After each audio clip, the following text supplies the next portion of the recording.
Imagina una tarde en la grisácea Inglaterra de los años 60, donde el tic-tac de los relojes marca las 5 en punto.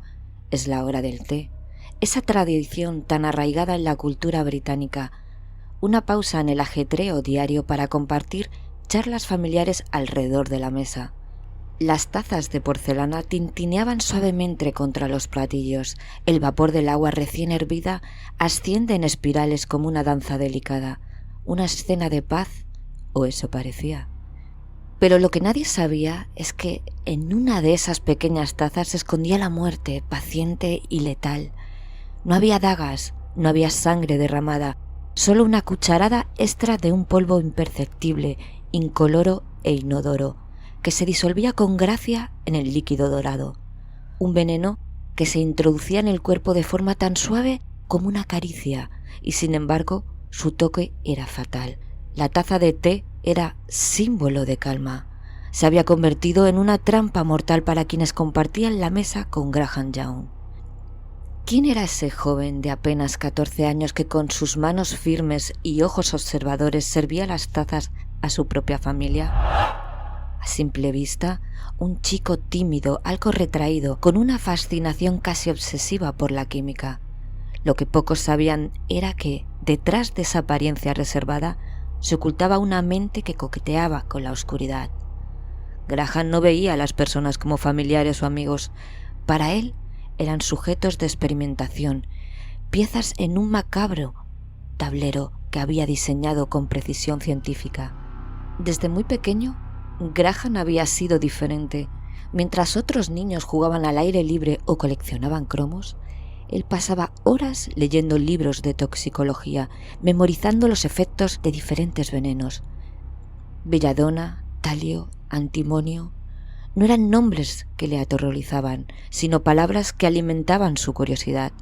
Pronto el joven prodigio decidió que los experimentos en libros no eran suficientes, necesitaba sujetos reales, seres humanos, para observar los efectos de los venenos en tiempo real.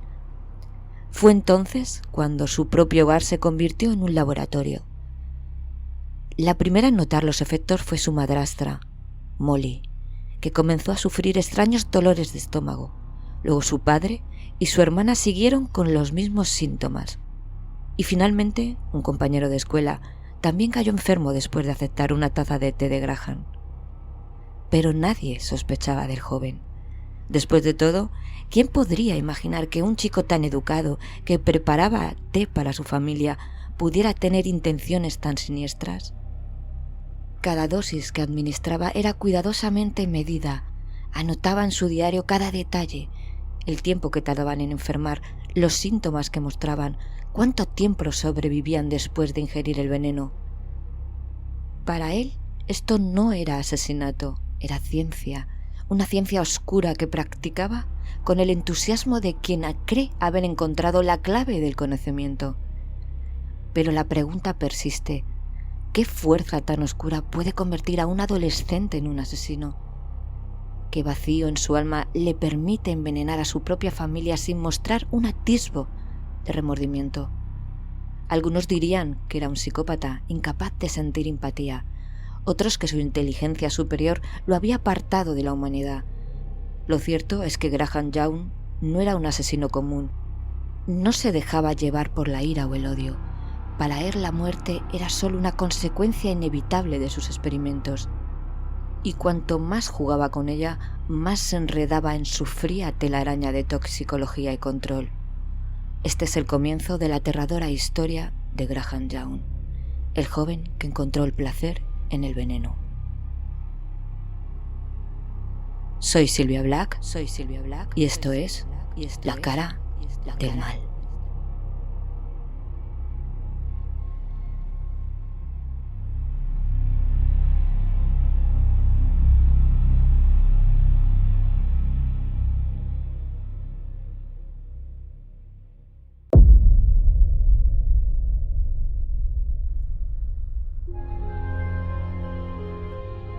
Para comprender a Graham Young, el envenenador que convertía la química en su herramienta de muerte, es crucial entender el mundo en el que creció y cómo influyó en su desarrollo.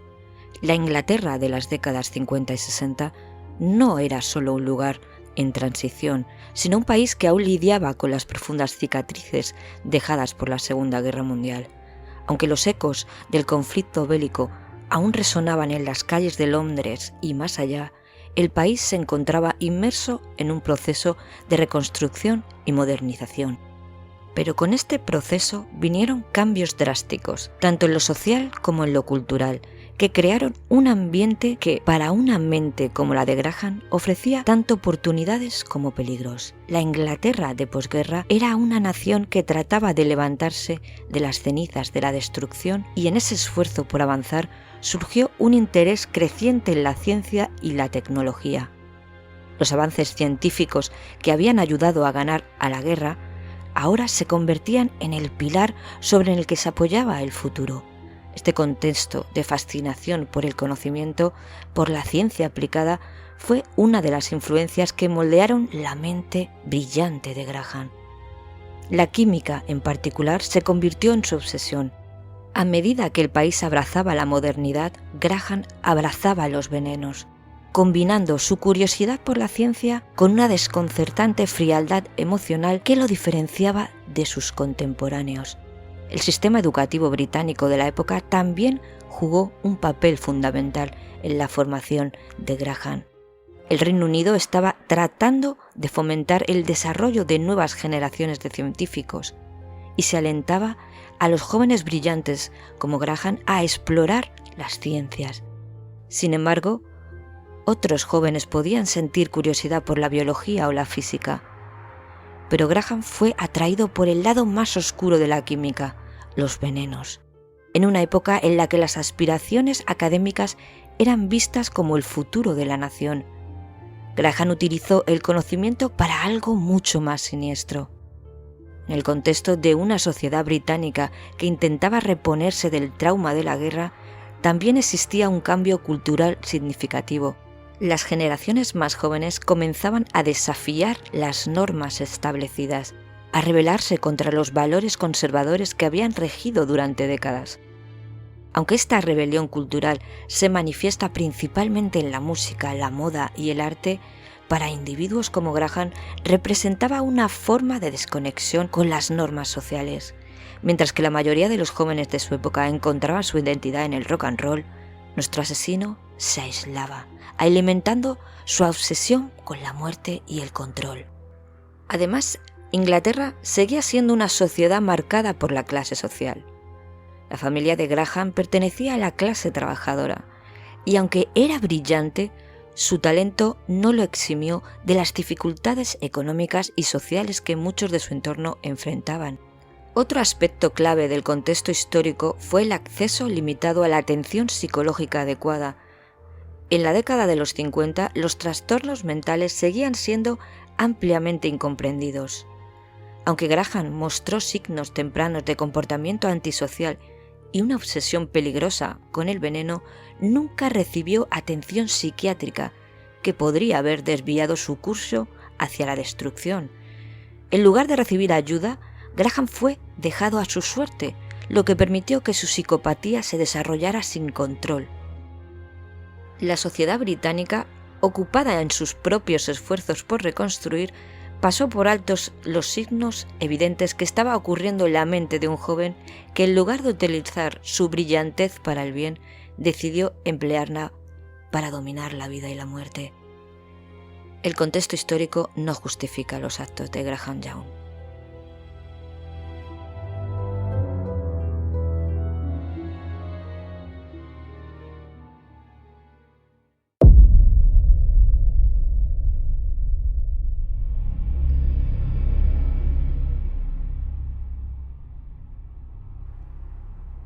Nuestro protagonista de hoy, Graham Frederick Young, nació el 7 de septiembre de 1947 en Neasden, un distrito de Londres.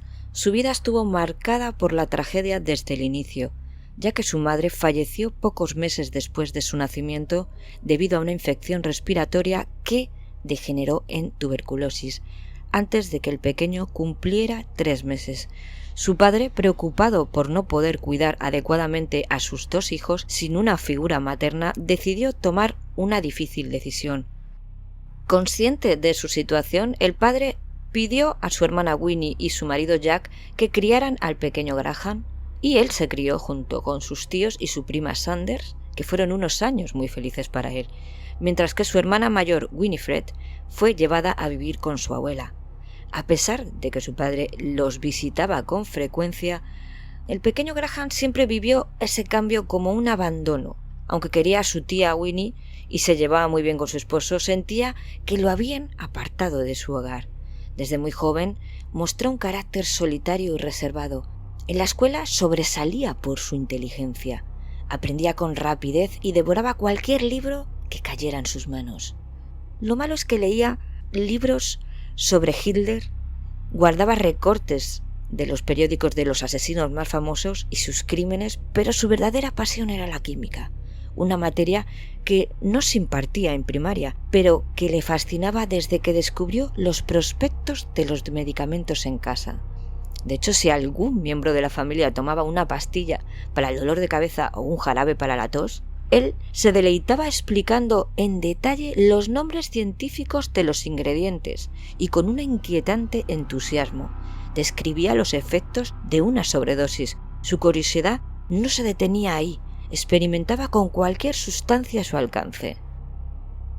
Su tía Winnie lo regañó cuando descubrió que había arruinado su perfume favorito al mezclarlo con quitasmalte. Así que una tarde, a los 9 años, fue llevado de urgencia al hospital tras intoxicarse al inhalar una combinación de lavandina y detergente que había preparado. A medida que crecía, se refugiaba cada vez más en sus estudios, en sus experimentos caseros. Frecuentemente llegaba a casa con libros de química que sacaba de la biblioteca de la escuela, y sus experimentos comenzaron a volverse más complejos. Estuvo a punto de ser expulsado del colegio cuando fue sorprendido con una botella de ácido sulfúrico, y en otra ocasión su padre tuvo que apagar un pequeño incendio en su habitación causado por un intento de extraer pólvora con unos fuegos artificiales.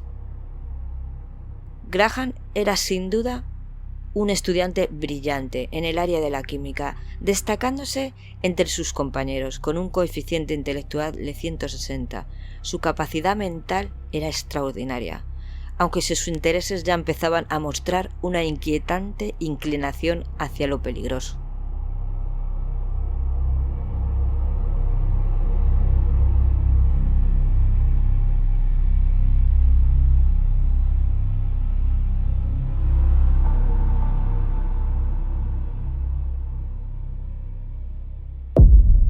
Con el tiempo, Graham y su hermana regresaron a vivir con su padre, quien había rehecho su vida al casarse con una nueva mujer, llamada Molly. Sin embargo, el joven Graham jamás aceptó a su madrastra. Para él, Molly no era más que una intrusa en su hogar, una enemiga que ocupaba el lugar que su madre había dejado vacío. Esa relación nunca se afianzó. La tensión era palpable. A los 13 años, logró aprobar los exámenes y su padre vio señales de su brillantez intelectual en su hijo. Le regaló un juego de química. Estaba convencido de que su joven e inquieto hijo y curioso le convertiría en un gran científico, alguien que haría descubrimientos importantes para la humanidad. En cierto modo acertó. Graham se haría famoso, pero no por sus contribuciones a la ciencia, sino por convertirse en uno de los asesinos más perturbadores de la historia. Detrás de esa aparente normalidad se gestaba algo oscuro. El vacío que dejó la ausencia de su madre biológica comenzó a llenarse de odio y resentimiento. Pero sobre todo, desarrolló una creciente fascinación por el control que los venenos le otorgaban sobre la vida y la muerte. A medida que crecía, su comportamiento se volvía cada vez más extraño y reservado. Pasaba horas encerrado en su habitación, obsesionado con los libros de toxicología y experimentando con pequeñas dosis de sustancias peligrosas. A simple vista, no era un niño travieso en el sentido convencional, pero algo en su mirada inquietaba a quienes lo rodeaban. Observaba el mundo de manera analítica, fría, como si estuviera siempre buscando una manera de descomponerlo y manipularlo a su antojo. Nunca logró encajar ni en su familia ni en la escuela, ni en ningún lugar donde se esperara que un joven tuviera una vida normal. Sus intereses no eran los de un adolescente común. Su mente ya estaba en otro lugar, en un sitio oscuro y peligroso. Así, un niño roto por la falta de amor materno comenzó a nutrir una obsesión mortal. Su deseo de jugar con la vida y la muerte lo llevó a experimentar en secreto, como si se creyera un dios con el poder de decidir el destino de quienes lo rodeaban. Y en esos primeros años, cuando nació el joven Graham Young, el envenenador. La primera en convertirse en su conejillo de indias fue su madrastra Molly. En febrero de 1961, cuando apenas Graham contaba con 13 años, Molly comenzó a enfermarse.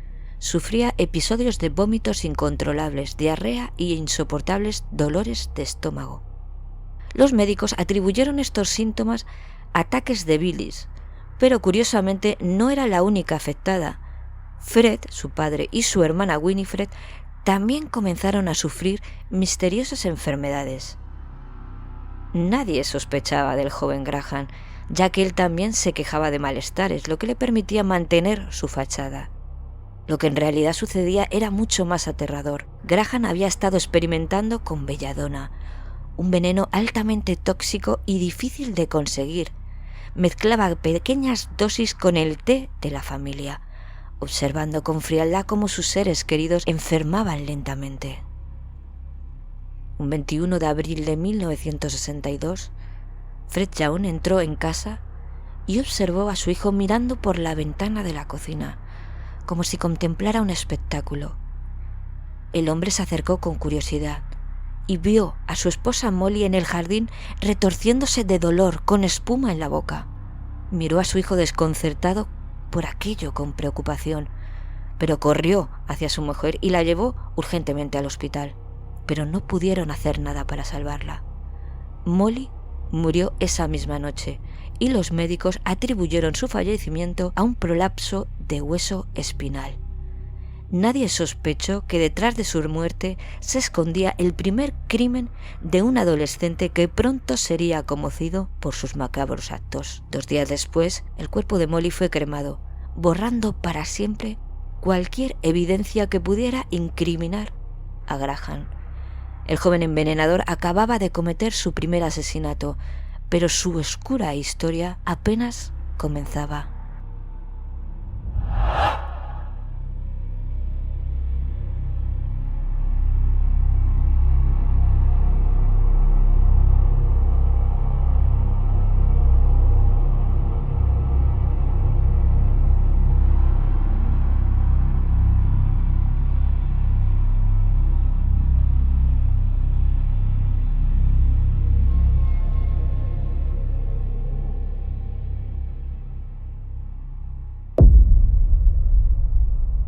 En 1962 llegó el primer arresto y su internamiento. Después de algunas vacilaciones, su padre, Fred, decidió llevar a su hijo a un psiquiatra.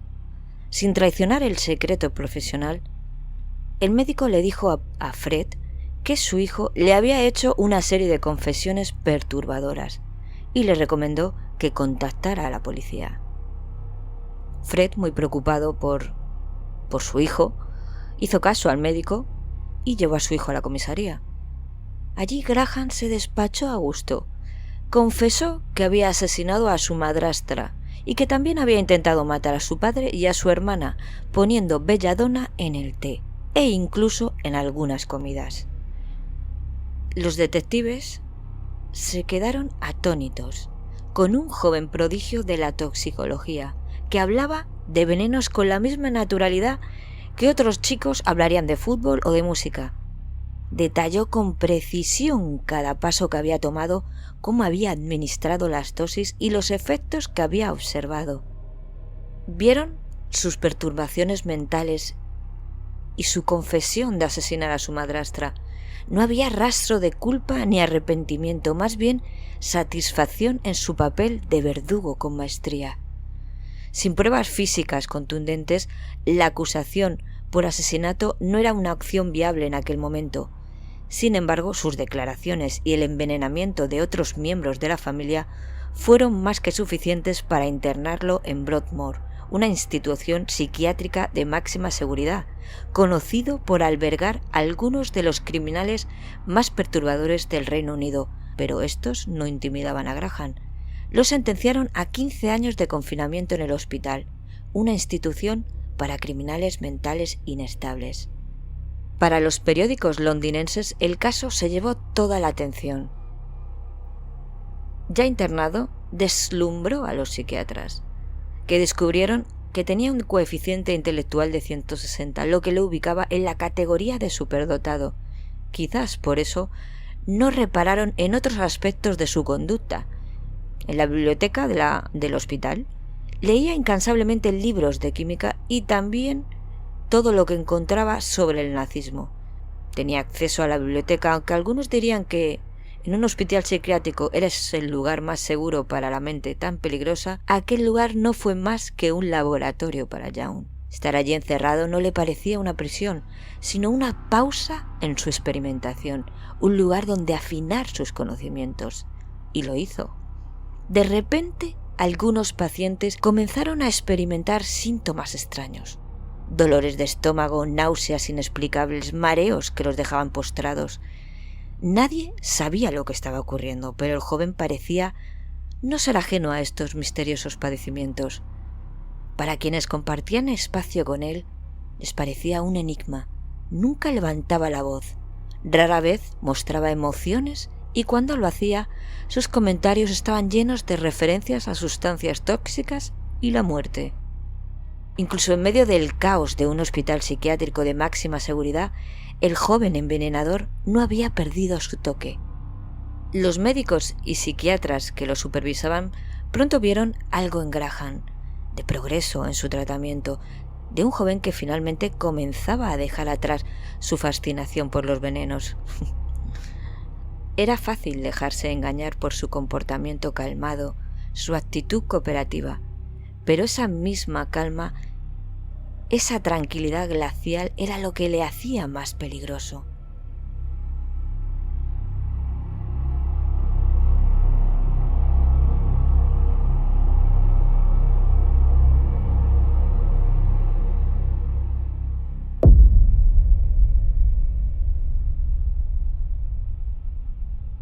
Pasaron los años y este asesino tuvo una segunda oportunidad.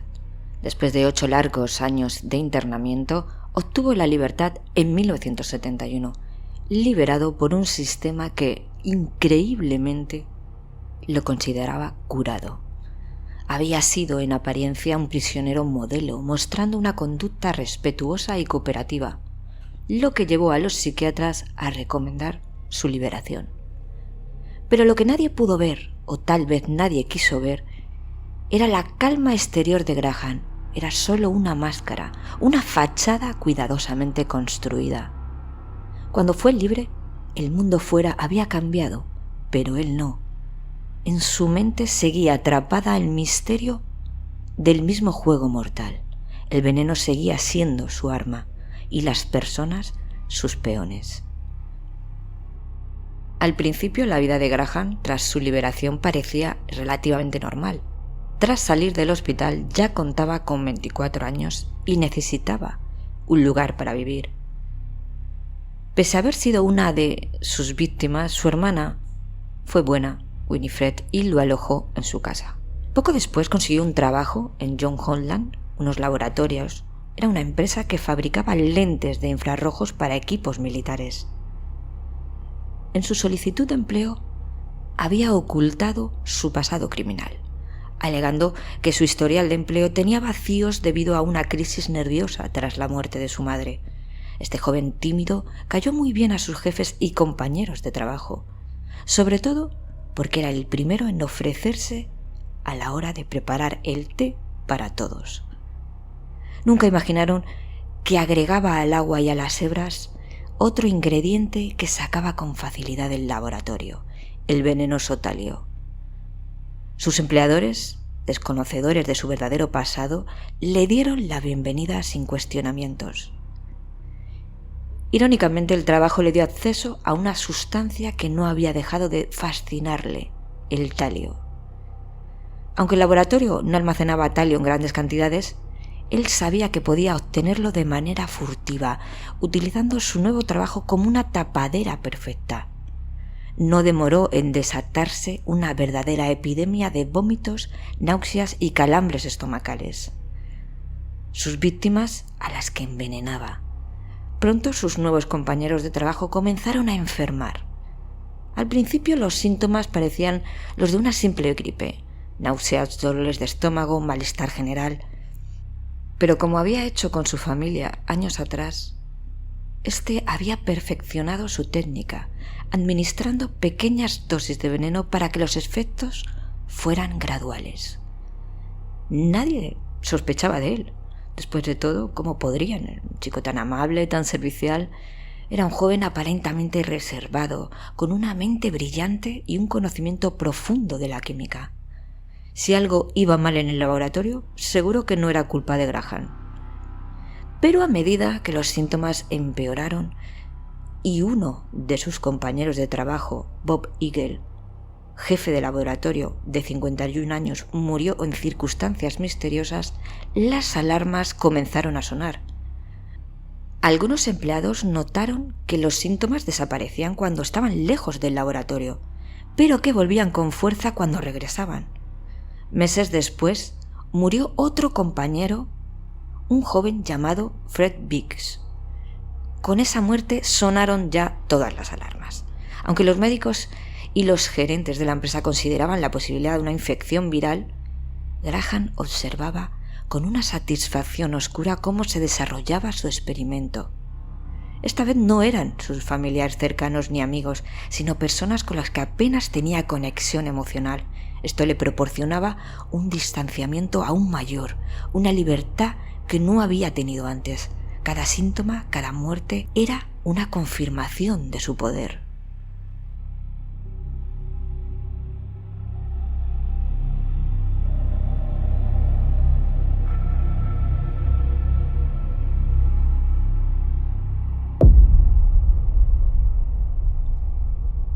Su arrogancia, sin embargo, fue lo que finalmente lo traicionó. Graham, confiado en su conocimiento y en la falta de sospechas sobre él, comenzó a hablar demasiado. En una ocasión, mencionó a uno de los médicos del laboratorio que el talio, una sustancia que utilizaban en la empresa, podría ser responsable de los misteriosos síntomas de los empleados. El médico, desconcertado por el comentario, esta información la reportó con urgencia a la gerencia. Poco después, la policía fue alertada y las sospechas comenzaron a recaer sobre el envenenador silencioso. No solo por los conocimientos que tenía, sino por el extraño comportamiento de Graham en el trabajo, sus comentarios sobre venenos y su disposición a preparar el té y el café para los demás, y su tendencia a aislarse mientras los demás sufrían. El rompecabezas finalmente comenzaba a encajar. Cuando la policía finalmente lo arrestó, encontró en su ropa de trabajo, en su bolsillo, talio y antimonio. Cuando fueron a registrar su casa, encontraron en su habitación un diario que confirmaba lo que muchos habían temido, algo espeluznante. Allí había anotado con precisión científica los nombres de todas sus víctimas, efecto de cada dosis de veneno que había administrado a sus compañeros, cuáles eran sus síntomas y cuánto tardaban en morir. Encontraron varios frascos de diferentes venenos. La policía estaba atónita. Sumaron más de 70 víctimas de sus experimentos. Para él, las personas no eran más que sujetos de prueba, y sus muertes resultados de un experimento que él había perfeccionado con cada nuevo intento.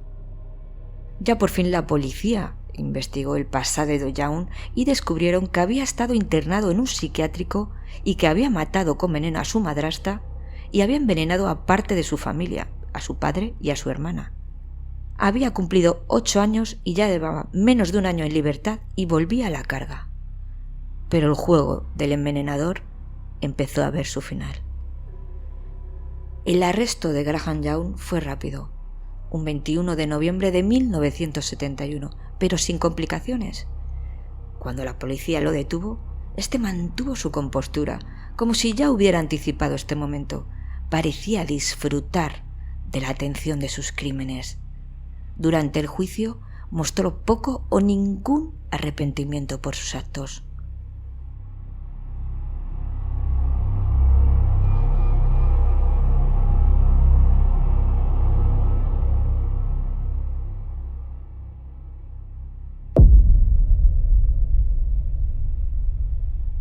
Los psicólogos dijeron que adentrarse en la mente de Graham Young es como explorar un paisaje frío y estéril, donde las emociones humanas que comúnmente nos conectan con los demás están ausentes. No era solo un criminal, era un enigma psicológico, una mente compleja que exhibía los rasgos distintivos de lo que hoy podríamos identificar como psicopatía. Desde una edad temprana, su comportamiento estaba marcado por una desconexión inquietante de los sentimientos normales de empatía y remordimiento, características que se manifestaría con mayor intensidad a medida que avanzaba su carrera como envenenador. De comportamiento esquizoide y se aislaba de los demás, meticuloso, ordenado, estos son los aspectos más perturbadores del perfil psicológico de Graham. Otro rasgo distintivo de la psicopatía, la premeditación. No era un criminal impulsivo, al contrario. Cada uno de sus movimientos estaba cuidadosamente calculado, desde la preparación de los venenos hasta la observación clínica de sus efectos. Todo formaba parte de un plan más amplio. Sus víctimas no eran elegidas al azar. Cada una de ellas representaba una oportunidad para experimentar con dosis, esa característica de un psicópata organizado. El estudio de casos como el de Graham ha permitido a los criminólogos y psiquiatras desarrollar perfiles más precisos para identificar a individuos con características similares antes de que puedan causar un daño significativo.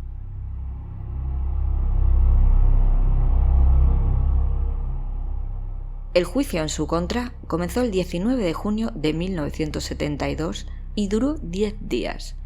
Al principio, él se declaró inocente y explicó que aquel diario íntimo era una ficción que él había creado para escribir una novela. Pero nada de esto fue creído, fue encontrado culpable y condenado a cadena perpetua. Fue llevado a la prisión Parkhurst. Para entonces, los medios lo llamaban el envenenador de la taza de té, aunque este apodo a él no le gustaba. Él decía que le deberían de recordar como el envenenador del mundo. Llegó a la prisión precedido por su celebridad, tan diferente a la que había soñado su padre. Quizás por eso no tardó en hacerse amigo de uno de los prisioneros más famosos del lugar, uno de los asesinos seriales más crueles del Reino Unido, Ian Brady. Este fue un reconocido asesino que actuó en los años del 63 al 65, con muchísimas muertes a sus espaldas. Actuaba con su novia. Con Brady compartió su fascinación por la Alemania nazi y las historias de los asesinos en serie más famosos del planeta.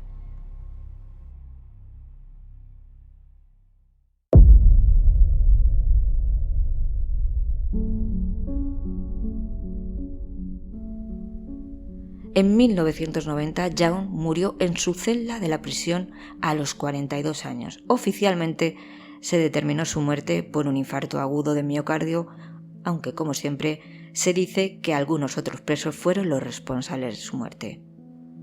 El caso de Graham Young sigue recordándonos que los criminales no siempre son lo que parecen y que aquellos que se ocultan a plena vista, disfrazados de normalidad, pueden ser los más peligrosos. Con el tiempo, su historia se ha convertido en un siniestro recordatorio de cómo la brillantez puede ser utilizada para el mal y cómo la mente humana puede retorcerse en las sombras hasta convertirse en algo irreconocible. Mientras continuamos estudiando y analizando su vida, este asesino sigue siendo un símbolo inquietante de la inteligencia mal dirigida y el poder destructivo de la obsesión. Se han escrito numerosos libros sobre él y solamente he encontrado una película en YouTube sobre su vida titulada Manual del joven envenenador. Y aquí, amigos, me despido, como siempre, gracias por estar ahí. Si has disfrutado del episodio, dar al me gusta. Si te encanta La Cara del Mal, también tienes la opción de apoyarme. También te invito a visitar mi página web, lacaradelmal.com. Y ya sabéis que pronto vienen los premios de iVoox, así que si soy tu favorita, ya sabéis. Mil gracias por ser parte de esta aventura y os espero en mi próximo episodio, La Cara del Mal.